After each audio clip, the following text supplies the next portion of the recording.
नमस्कार दोस्तों, मैं आपका दोस्त मनीष आप सभी का अपने इस YouTube चैनल पर बहुत बहुत स्वागत करता हूं। तो दोस्तों, आज हम लोग इस वीडियो में अधिगम के प्रकार को देखेंगे। अधिगम को विभिन्न मनोवैज्ञानिकों के द्वारा अलग अलग तरीके से बांटा गया है। इसमें हम लोग अशुबेल महोदय तथा गयने महोदय के द्वारा अधिगम के स्तर को पढ़ेंगे। तो आइए हम लोग देखते हैं कि अधिगम के कितने प्रकार होते हैं। तो शिक्षण स्तर के आधार पर अधिगम को 3 भागों में बांटा गया है। पहला है स्मृति स्तर अधिगम, जिसको इंग्लिश में मेमोरी लेवल लर्निंग बोलते हैं। दूसरा है अवबोध स्तर अधिगम, जिसको इंग्लिश में अंडरस्टैंडिंग लेवल लर्निंग बोलते हैं। तीसरा जो प्रकार है चिंतन स्तर अधिगम, जिसको इंग्लिश में रिफ्लेक्टिव लेवल लर्निंग बोलते हैं। इस प्रकार में जो सबसे न्यूनतम स्तर पे होता है, जो सबसे निचला स्तर पर होता है, वह होता है स्मृति स्तर अधिगम। यह अधिगम एक सरल प्रक्रिया है। इसको ग्रहण करने में, सीखने में बालक को अत्यधिक कठिनाई का सामना नहीं करना पड़ता है। और इस स्तर में जो सबसे उच्चतर स्तर पे होता है, जो सबसे उच्चतम बिंदु पर होता है, सबसे शीर्ष बिंदु पर होता है, वह है चिंतन स्तर अधिगम। यह अधिगम का एक कठिन प्रक्रिया है, एक जटिल प्रक्रिया है। इसको बालक को सीखने में ज़्यादा समय या फिर ज़्यादा कठिनाई का सामना करना पड़ता है। तो आइए हम लोग देखते हैं कि स्मृति स्तर अधिगम क्या होता है। तो जो स्मृति स्तर अधिगम है, यह सर्वाधिक सरल प्रक्रिया है। इसमें जो बालक होता है वह विषय वस्तु को बार बार दोहराकर विचारहीन तरीके से रटन प्रणाली के माध्यम से सीखता है। अर्थात इस स्मृति स्तर अधिगम में बालक विषय वस्तु को बार बार दोहराता है, उसको बार बार रटता है, बिना उस पर विचार किए उन सभी मैटर्स को, उन सभी विषय वस्तु को ग्रहण कर लेता है या फिर याद कर लेता है। यानी जो स्मृति अधिगम स्तर है, यह स्तर एक विचारहीन स्तर है। यह सबसे निचले स्तर पर होता है, यानी यह सबसे सरल स्तर होता है। स्मृति अधिगम स्तर को 4 भागों में बांटा गया है। पहला है याद करना, दूसरा है धारण करना, तीसरा है प्रत्यास्मरण, जिसको इंग्लिश में रिकॉल बोलते हैं, चौथा है प्रत्यभिज्ञान या फिर पहचान, जिसको इंग्लिश में रिकॉग्निशन बोलते हैं। तो यह जो इसमें जो याद करना होता है, इसमें जो बालक होता है किसी भी तथ्य अथवा घटना को याद करके अपने मानस पटल पे उसको स्थापित कर लेता है। इसके लिए याद करने के लिए जो सबसे सहज स्थिति होनी चाहिए, यानी बालक का जो मस्तिष्क हो वह तरोताज़ा होना चाहिए, उसके लिए उपयुक्त वातावरण होना चाहिए। वह किसी भी टेंशन भरे कार्य से उसको जूझना नहीं चाहिए, बल्कि वह अपने माइंड को अस्थायी करके अगर सीखता है तो उसको याद करने में बहुत ही आसानी होता है। अगला जो प्रकार है धारण करना, जिसको इंग्लिश में बोलते हैं रिटेंशन। यह जो रिटेंशन है, इसमें जब बच्चे किसी बात को ध्यानपूर्वक सीखते हैं तो मस्तिष्क सक्रिय हो उठता है। और इस प्रक्रिया में जो बालक होता है वह चिन्हों के माध्यम से, संकेतों के माध्यम से अपने मानस पटल पे उसका एक चित्र बनाता है और उसके आधार पे उसको सीखता है। अगला जो प्रत्यास्मरण या फिर रिकॉल, ये जो रिकॉल होता है, रिकॉल की जो प्रक्रिया है, यह अचेतन मन से चेतन मन में लाने की प्रक्रिया है। यानी इसमें ऐसा होता है कि बालक का जो मानस पटल है उस पर पहले सीखी गई पूर्व जानकारी जब पुनः उसको स्थापित करता है बालक, या फिर यह कर सकते हैं कि जब किसी सीखी हुई बात को अचेतन मन से चेतन मन में लाता है, तो इस प्रक्रिया को हम लोग रिकॉल या फिर पुनः स्मरण या फिर प्रत्यास्मरण कहते हैं। अगला जो प्रक्रिया है प्रत्यभिज्ञान या फिर पहचान, जिसको इंग्लिश में रिकॉग्निशन बोलते हैं। तो यह जो प्रक्रिया होता है, इसमें जो बालक होता है वह किसी उद्देश्य को प्राप्त करने के लिए उसको सीखता है। यानी इसमें जो बालक होता है इस प्रक्रिया में पूर्व प्रचलित जानकारी को पुनः स्थापित करता है। यानी इस प्रक्रिया में जो बालक होता है, अगर वह पहले उस घटना को देखा हुआ है तो फिर परिस्थिति के अनुसार उस घटना को पुनः जो है वह पहचान जाता है, या फिर वैसा परिस्थिति जब उसके सामने उत्पन्न होता है तो वह पुनः उस घटना को समझ पाता है या पहचान पाता है। इस प्रक्रिया को प्रत्यय विज्ञान या फिर रिकॉग्निशन बोलते हैं। अब हम लोग दूसरा जो स्तर है अवबोध स्तर, इसको देख लेते हैं। तो जो अवबोध स्तर होता है इसको इंग्लिश में अंडरस्टैंडिंग लेवल बोलते हैं।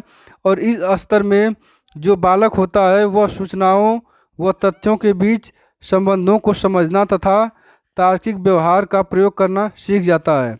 यानी इस स्तर में जो बालक होता है उसके समक्ष अगर कोई भी घटना घटित होती है या फिर कोई भी परिस्थिति उत्पन्न होती है तो उस संबंधित घटना, उस संबंधित परिस्थिति के अनुसार बालक अपना समझ विकसित करता है, तार्किक व्यवहार प्रस्तुत करता है और उसी के आधार पर उस समस्या का समाधान करता है। यानी यह जो स्तर होता है अवबोध स्तर, इसमें बालक घटनाओं में अंतर स्पष्ट करके उसको समझ करके उसके प्रति व्यवहार करता है। अगला जो प्रक्रिया है वह है चिंतन स्तर अधिगम, जिसको इंग्लिश में रिफ्लेक्टिव लेवल बोलते हैं। इस प्रक्रिया में जो बालक होता है वह विचार युक्त, सृजनात्मक तथा तार्किक ढंग से समस्या का समाधान करता है। और इस प्रक्रिया में जो बालक होता है वह प्रत्यक्षात्मक चिंतन करता है तथा कल्पनात्मक या फिर प्रत्ययात्मक चिंतन करता है। यानी इसका मतलब यह हो गया कि इस स्तर में बालक किसी घटना या फिर किसी समस्या का संप्रत्यय कॉन्सेप्ट अपने माइंड में बना लेता है। उस संप्रत्यय के बनाने के बाद ही उस घटना के बारे में वह चिंतन या फिर विचार प्रारंभ करता है। इसमें जो बालक होता है वह प्रत्यक्ष अनुभव के आधार पर या फिर कल्पना के आधार पर उस संबंधित टॉपिक, उस संबंधित घटना के बारे में चिंतन करता है। और इस चिंतन में वह जो बालक होता है वह तार्किक ढंग से एक सृजनात्मक, एक नए तरीके से इस समस्या का समाधान कर पाता है। यह जो चिंतन स्तर अधिगम होता है यह एक जटिल प्रक्रिया है और यह अधिगम के प्रकार के जो सोपान है उसमें सबसे उच्चतम स्तर पे होता है, यानी सबसे शीर्ष बिंदु पर होता है। अब हम लोग आगे गैने द्वारा जो अधिगम के प्रकार बताए गए हैं उसका अध्ययन करेंगे। तो जो गैने महोदय हैं इन्होंने एक पुस्तक लिखी थी, उसका नाम है the conditions of learning. The conditions of learning पुस्तक में इन्होंने वर्ष 1965 में गैने महोदय ने अधिगम के प्रकार को बताया और इन्होंने इस अधिगम को 8 प्रकार में विभाजित किया। यही कारण है कि इनके इस अधिगम प्रकार को अष्टपदी सोपानकी के नाम से भी जानते हैं या फिर अष्टपदी सिद्धांत के नाम से भी जानते हैं। तो आइए हम लोग यह जान लेते हैं कि R.N. गैने का जो अधिगम स्तर है इसमें सबसे पहले स्तर पे कौन आता है। तो इस अधिगम स्तर को अष्टपदी सोपानकी भी कहते हैं क्योंकि इसमें गैने महोदय ने सीखने को 8 भागों में वर्गीकृत किया है। इसमें इन्होंने पहला जो वर्गीकरण है वह संकेत यानी इंडिकेशन।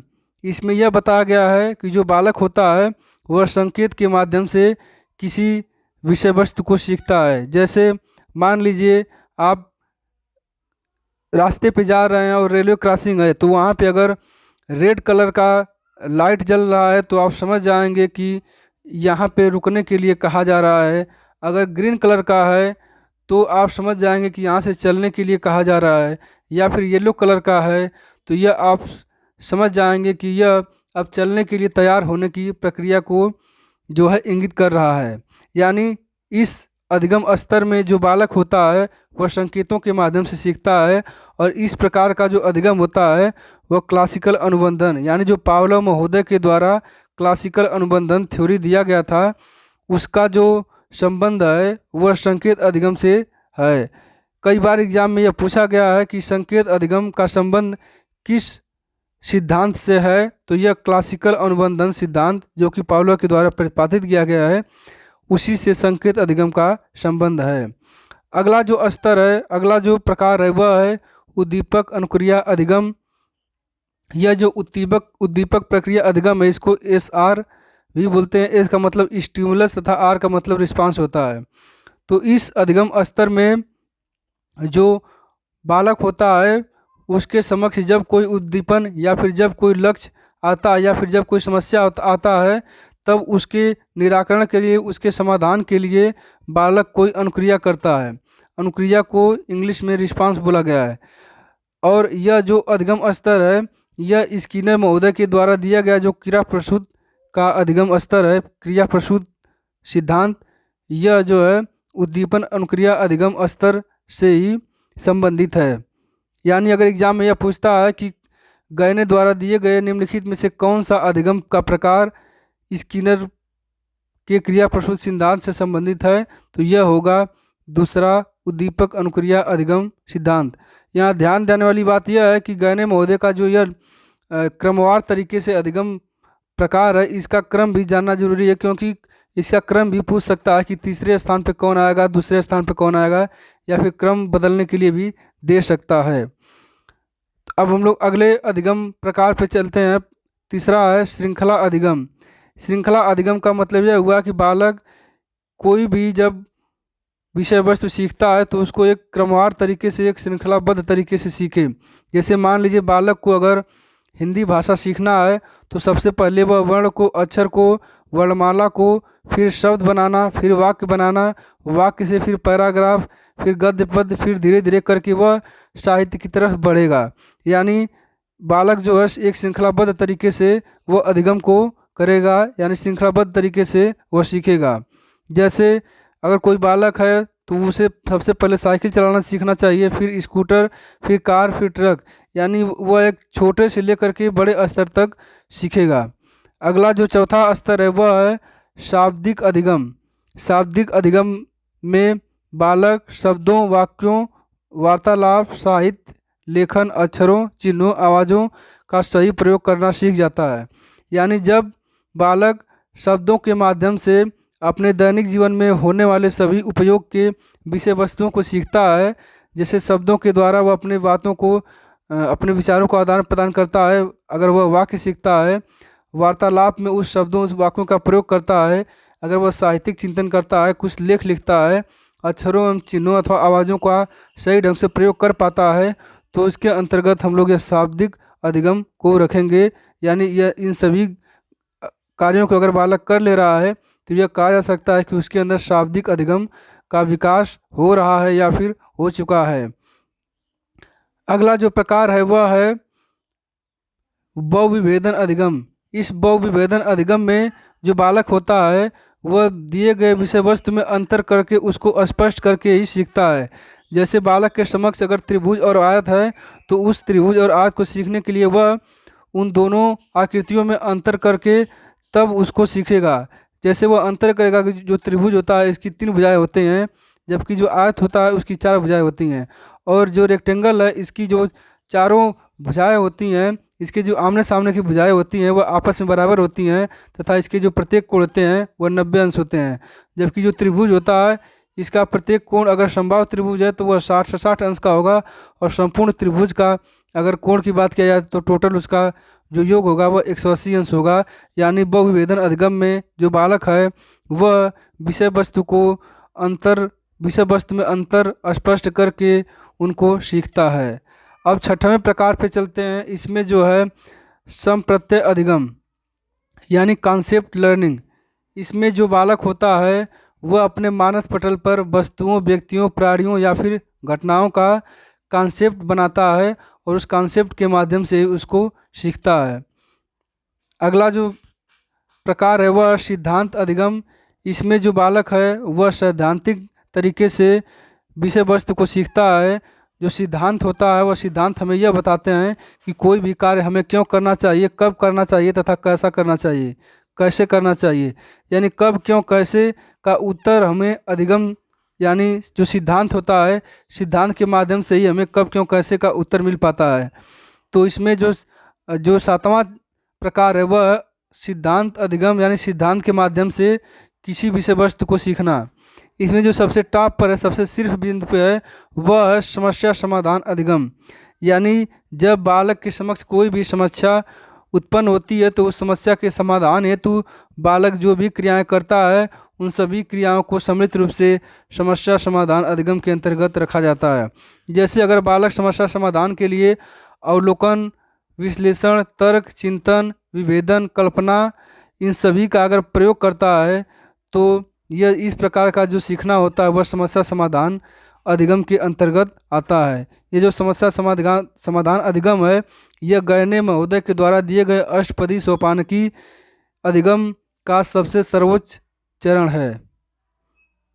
गयने का जितना भी 8 प्रकार का जो सिद्धांत था, जो अधिगम का प्रकार था, उसको हम लोगों ने देख लिया। अब हम लोग यह देखते हैं कि अधिगम को कौन कौन से कारक प्रभावित करते हैं।